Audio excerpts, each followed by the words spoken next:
The air hung heavy with humidity, every breath thick and slow, as the sounds of the jungle echoed in all directions.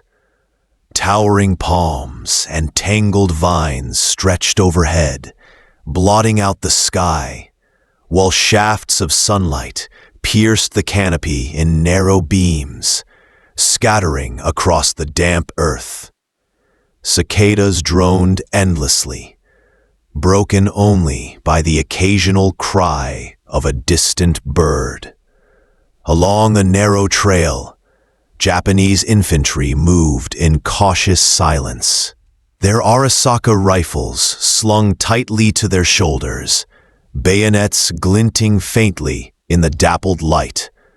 Sweat dripped from beneath steel helmets, staining faded uniforms, as the soldiers advanced, step by step, through the suffocating foliage. Each man's eyes darted nervously into the undergrowth, expecting the enemy at any moment. The terrain itself seemed hostile. Roots twisted underfoot, ferns brushed against rifles, and every shadow could conceal danger. This was the battlefield of the Pacific, unforgiving, claustrophobic, and merciless.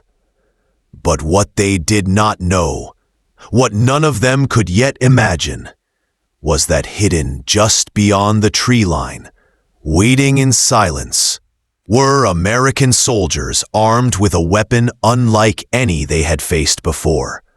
The calm before the storm hung thick in the air, a silence about to be shattered by the sharp, unrelenting rhythm of rapid fire. Just a few dozen yards ahead of the advancing Japanese column, an American patrol lay hidden, pressed close to the earth beneath a wall of thick ferns and tangled vines. But jungle was their cover. Broad leaves dripped with moisture. Trunks wrapped in moss concealed their outlines, and mud smeared across helmets and faces turned men into shadows among the green. Each soldier gripped an M1 Carbine, its compact frame fitting naturally into their hands, far lighter than the Garand or Springfield rifles many had trained with back home. The men had been waiting for hours, bodies stiff from holding still, but their eyes were alive with focus. Fingers rested lightly on triggers, safety catches already flicked off. One soldier wiped a bead of sweat from his brow, never once lowering his gaze from the narrow jungle path where movement was drawing closer. The M1 Carbine's 15-round magazine sat snugly beneath the receiver, its semi-automatic action ready to unleash with the simple pull of a finger. The Americans exchanged brief, silent nods. Nothing spoken, no words needed. Every rustle in the leaves, every snap of a branch seemed louder than thunder. They knew the Japanese soldiers were close enough to hear the click of a bolt, close enough that the first shots would decide everything. In this claustrophobic green world, firepower was survival. The American patrol braced, invisible yet ready, their rifles poised to unleash a storm the enemy did not yet expect. The camera lingers on the weapon itself, nestled against the shoulder of an American soldier. The M1 Carbine, compact and lightweight, seemed almost modest compared to the heavy rifles of the war. Its wooden stock gleamed faintly where sweat had darkened the grain, and the metal receiver reflected slivers of jungle light. A gloved hand slid a fresh 15-round magazine into place with a firm click, the bolt snapping forward with mechanical precision. Unlike the cumbersome bolt-action rifles carried by the Japanese, the carbine required no pause, no motion to chamber another round. Its semi-automatic design meant that every squeeze of the trigger sent another shot downrange, the bolt cycling smoothly, almost effortlessly, under the force of its own recoil. In the stifling jungle heat, where a second's hesitation could mean life or death, this efficiency was everything. Side by side, the contrast was striking. The long, heavy Arisaka Type 99, with its slow, deliberate bolt action, versus the nimble, fast-firing carbine, designed for speed and mobility. To the American soldier cradling it, the rifle was more than just a tool. It was a lifeline, an equalizer in terrain where ambush ruled the fight. As the enemy unknowingly crept closer, the carbine's promise of rapid fire lay coiled like a spring, waiting to be unleashed. The jungle trail narrowed into a small clearing where the canopy opened just enough for shafts of light to pierce the green gloom. A Japanese soldier, unaware of the danger, stepped forward, his boots sinking softly into the damp soil. He adjusted the strap of his rifle, eyes scanning ahead, completely oblivious to the silent figures hidden just beyond the tree line. And then the stillness shattered. A finger squeezed the trigger of an M1 Carbine, and the jungle exploded with sound. The first burst of fire echoed like a thunderclap, a rapid staccato rhythm that cut through the thick air.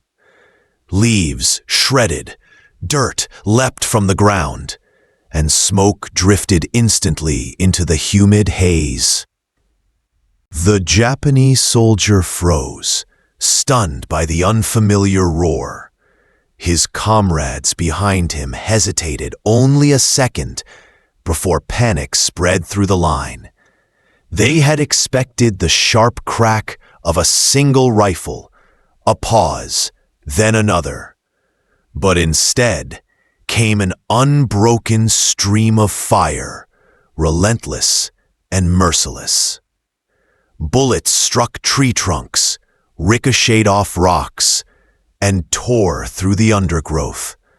The invisible enemy suddenly everywhere at once. What had been a silent patrol moments before now became chaos. Shouts in Japanese rose, orders barked frantically, yet drowned beneath the roar of semi-automatic fire. The Americans, still concealed, pressed their advantage, each trigger pull feeding the storm. The first contact was not merely a skirmish, it was a revelation. The enemy had never faced this kind of speed before, and in that instant, the jungle belonged to the carbine. Within seconds, the jungle erupted into chaos. The Americans fired in sharp, controlled bursts, their M1 carbines spitting out rounds faster than the Japanese could process. The sound was deafening in the confined space. Short cracks blending into one continuous roar. A wall of lead carving through leaves, branches, and bodies alike. The Japanese infantry dove for cover, scrambling behind tree trunks and fallen logs. Their Arasaka rifles clutched tight, but each attempt to return fire faltered. Long bolt-action rifles demanded precious seconds to cycle around. Pull the bolt, chamber, aim, fire. While their opponents unleashed 3, 4, 5 shots in the same span. The imbalance was brutal. Gun smoke hung thick in the humid air, curling around ferns and vines, making the battlefield feel even tighter. The jungle that had moments earlier been alive with birds and insects was now alive with muzzle flashes and the sharp hiss of ricochets. Every shot from the American patrol drove the Japanese further back, their formation breaking apart in the confusion. It wasn't just the bullets that hit them. It was the shock. The jungle's silence had been replaced by an unending storm of firepower, and for soldiers drilled to expect slow, deliberate exchanges, the pace was overwhelming. The carbine's voice was fast, merciless. It drowned out everything else. Pinned down in the undergrowth, Japanese soldiers struggled to make sense of the storm engulfing them. A young infantryman pressed his back against a tree, breath ragged, rifle trembling in his hands. His eyes darted left and right, wide with disbelief. This was not the battle he had trained for. Each time he tried to raise his Arasaka, another burst of fire sent bark exploding around him, forcing him lower into the mud. Nearby, another soldier desperately worked his rifle's bolt, sweat dripping into his eyes. But before he could even steady his aim, a volley of shots cracked overhead, forcing him back down. The jungle, so dense and familiar moments ago, now felt like a trap. Every bush, every vine seemed alive, with unseen enemies spitting fire faster than he could comprehend. The noise itself was terrifying. The carbine's rapid rhythm, foreign and unrelenting, filled the air with the sense that dozens of rifles were firing at once. Though only a handful of Americans lay hidden in the foliage. Panic spread like wildfire through the Japanese line. Shouts for order went unanswered, drowned beneath the semi-automatic barrage. Fear carved itself into every expression. Fear of a weapon they had never encountered. Fear of an enemy who suddenly seemed unstoppable. In that instant, the Japanese infantry were not only under fire, they were psychologically undone. The jungle had turned against them, and their confidence shattered under the relentless roar of the M1 Carbine. As the firefight raged, the differences between the weapons became brutally clear. The Arasaka Type 99 rifle, strong and accurate at long range, demanded patience and time. Lift the bolt, pull it back, push forward, lock, aim, fire, and then repeat. In the open fields of China or the wide plains of Manchuria, this methodical rhythm had been enough. But in the suffocating jungle, where ambushes unfolded in seconds, it was a death sentence. By contrast, the M1 Carbine, was built for this exact fight.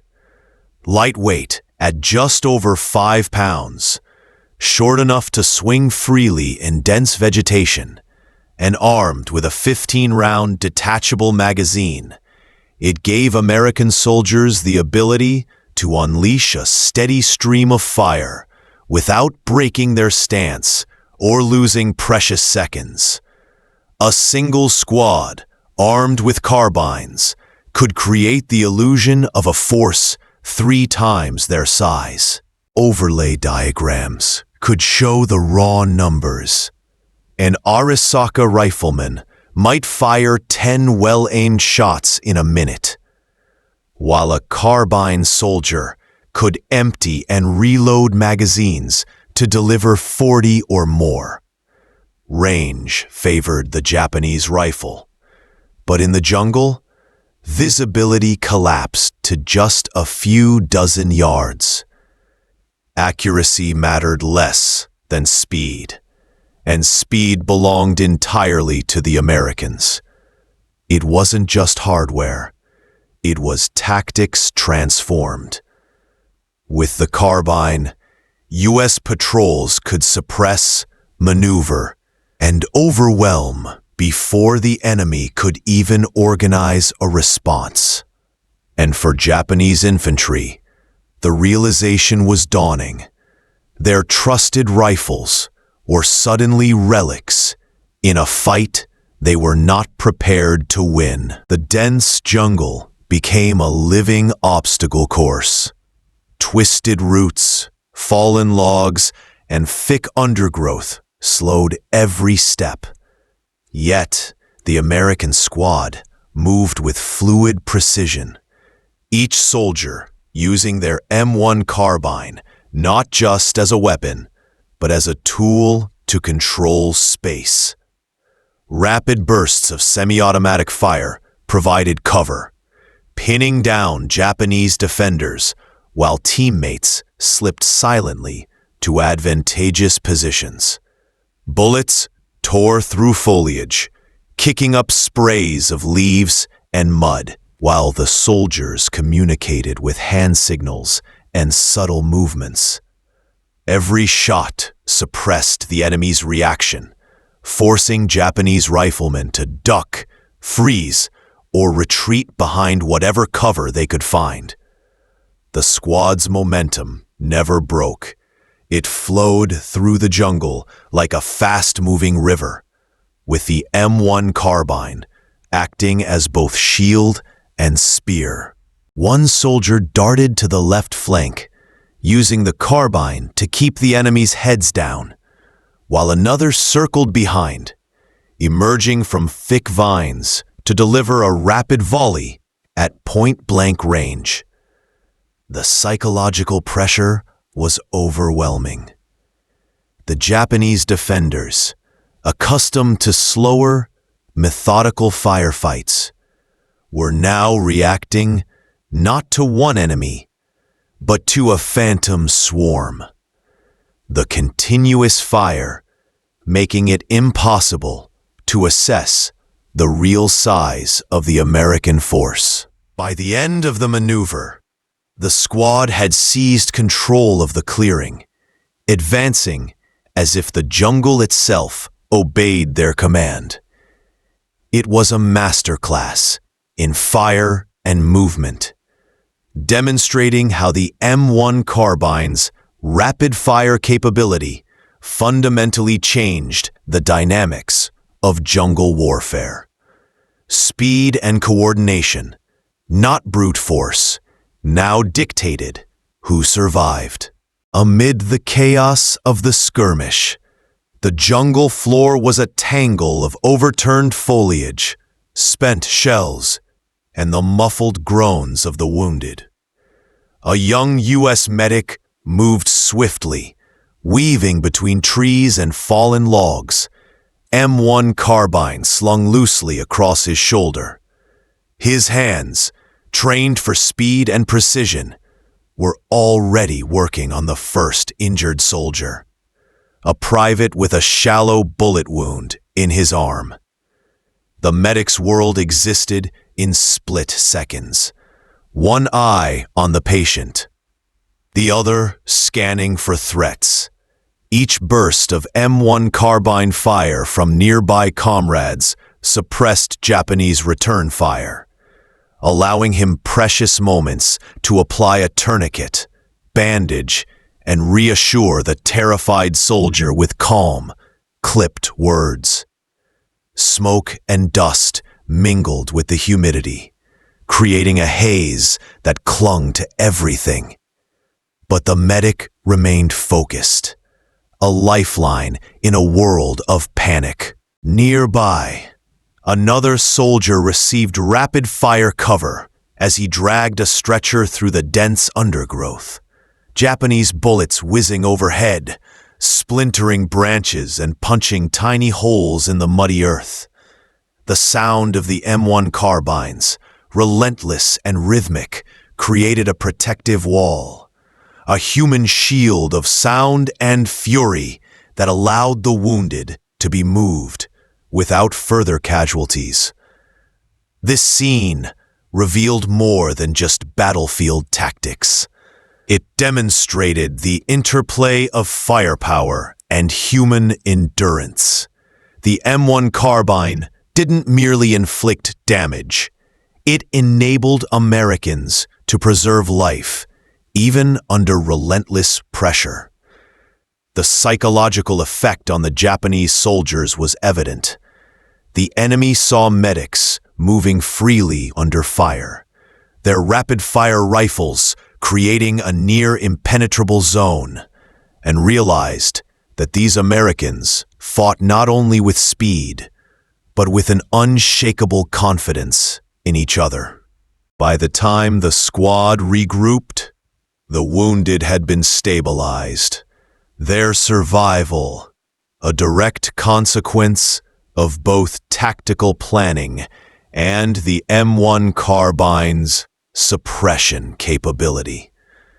In the oppressive Pacific jungle, speed, skill, and semi-automatic fire had transformed the ordinary act of battlefield medicine into an extraordinary demonstration of control over chaos. As the echoes of gunfire faded into the dense, humid air, a tense silence fell over the jungle. The once quiet forest floor was now scarred by trampled undergrowth, shattered leaves, and the debris of battle, discarded helmets, spent cartridges, and broken equipment. Smoke hung low, curling through the foliage, while shafts of sunlight pierced the canopy in eerie, dappled beams that illuminated the aftermath of a firefight that had tested every nerve. American soldiers moved cautiously through the wreckage, eyes scanning the shadows for any lingering threats. Their M1 carbines still at the ready, they checked each clearing, each ruined hut, and each fallen tree line, methodically ensuring that no enemy remained concealed. Some soldiers paused, breathing heavily, glancing at comrades with silent relief and exhaustion, while others carefully assisted the wounded or retrieved supplies left behind in the chaos. Meanwhile, Japanese units, once aggressive and confident, had retreated into the deeper jungle, their morale fractured and their cohesion shattered. Footprints and broken branches marked their hasty withdrawal, leaving behind only a trail of confusion. The survivors' fear was palpable. They had encountered the M1 carbine's relentless, semi-automatic fire and understood the full weight of its psychological effect, the terror of facing an enemy who could unleash rapid, precise fire while advancing or flanking with deadly coordination. the Americans took a moment to regroup, surveying the battle-scarred environment. The jungle seemed to reclaim the space immediately, swallowing tracks and softening scars with its humid breath. But the impression of the fight lingered, a testament to the power of discipline, rapid-fire capability, and strategic use of terrain. Officers and squad leaders quietly debriefed, noting how the engagement had unfolded, how fire discipline and semi-automatic rifles had minimized casualties, and how the enemy's panic had been as decisive as the bullets themselves. In this humid, suffocating landscape, victory was not measured merely by territory gained, but by the psychological dominance asserted, the lives preserved, and the effective control of every square meter of dense foliage. The jungle, once a neutral and treacherous space, had become a proving ground where speed, precision, and coordinated firepower had rewritten the rules of small unit combat. The jungle narrowed, transforming from open glades into a tangled maze of fallen logs, thick vines, and dimly lit huts. American soldiers moved with deliberate caution, each step measured, each hand gripping their M1 Carbine with practiced precision. The semi-automatic rifle, lightweight and compact, was perfectly suited for this environment. Its short recoil, rapid fire capability, and ease of maneuver made it a weapon of choice in the tight confines of the Pacific jungle.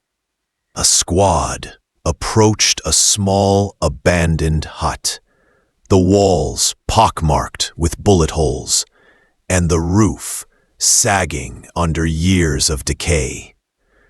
They paused at the entrance, scanning the shadows for any sign of movement. Inside, the air was thick with humidity, dust, and the smell of damp wood. The slightest noise, a scuttling rat, the creak of a door, the whisper of leaves, could betray an enemy position. With a nod from the squad leader, the soldiers moved in.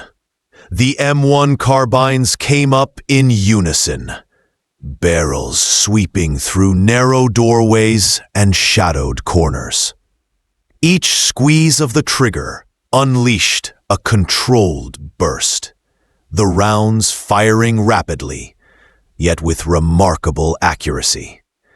The semi-automatic action allowed the troops to clear the space with a speed and efficiency impossible with slower bolt-action rifles. Every corner revealed the M1 Carbine's advantage. Targets could be engaged quickly, without the pause to cycle the bolt, and multiple enemies could be neutralized almost simultaneously. The rifle's light weight allowed soldiers to pivot, duck, and maneuver through the room, maintaining continuous fire while advancing. A fluid, almost dance-like motion in the cramped quarters. As the last corner was cleared, the soldiers assessed the room. Their rapid, coordinated entry had left no enemy standing. Outside, the jungle held its breath, momentarily still after the sudden eruption of controlled chaos. The M1 Carbine had once again proven its ability to instill fear, dominate close engagements, and provide a decisive tactical advantage where every second counted and every shot mattered. The soldiers moved on, their confidence reinforced by the rifle's reliability and speed, knowing that in the dense, unpredictable jungles of the Pacific, the M1 Carbine was more than a weapon. It was a force multiplier, turning the tide of skirmishes before the enemy even had a chance to react. From a slight rise overlooking the dense Pacific jungle, a U.S. officer peered through binoculars, surveying the aftermath of the skirmish below.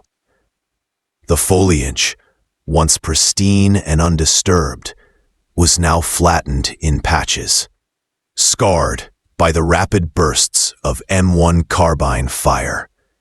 The muted groans of the wounded and the hurried retreat of the disoriented Japanese soldiers were faint but unmistakable. Smoke from recently fired rifles hung in the air, curling around the trees and mingling with the humid mist of the jungle morning. The officer's face was a mixture of calculation and quiet satisfaction. On his map-laden clipboard, he traced the positions of his squads, marking the routes taken and noting where enemy resistance had been strongest. Small sketches detailed how the M1 Carbine had enabled his men to navigate tight jungle paths, suppress enemy positions, and outmaneuver forces that had once seemed unassailable.